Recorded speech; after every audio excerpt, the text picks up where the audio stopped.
making this film, you were talking about businesses and what businesses are as a whole.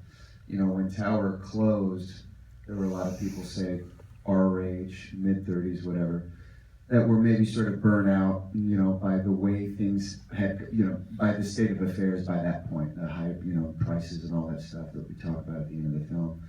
And a lot of people really felt like it was this big, huge corporate sort of thing, and, you know, maybe not have liked it so much, but the more and more we thought about what the tenets of Tower were, the sort of pillars that you know, that kept it up, it was the fact that each store was really, truly independent. You know, each store was run by the kids that were opening the doors every day, that were decorating it, that were stocking it. It was really, you know, each store was really a mom and pop organization under a big umbrella.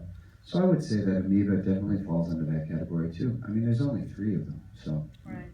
Well, that's, I think, if during the time we were really successful, it was based upon that theory, which was that we'd open a store and then a manager, which came from another store, and it was theirs. I said, go ahead, not just me, but the people in charge in Sacramentaville.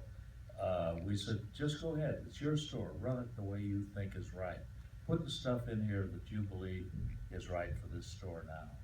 Right. You know, and decorate it the way you will. I mean, take care of biz. And we had an art department in every store, so they were all a little different. Oh, that's So great. that was kind of fun too.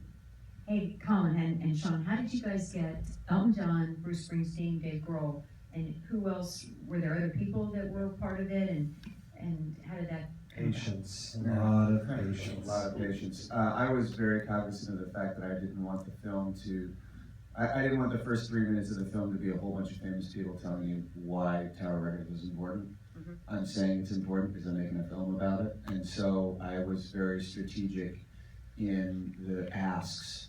And I wanted to make sure that the people that spoke to us felt like they were a natural part of the narrative that we were telling. And so Elton John was a no-brainer because of the story that Stan told us the story about opening up the stores earlier for Elton.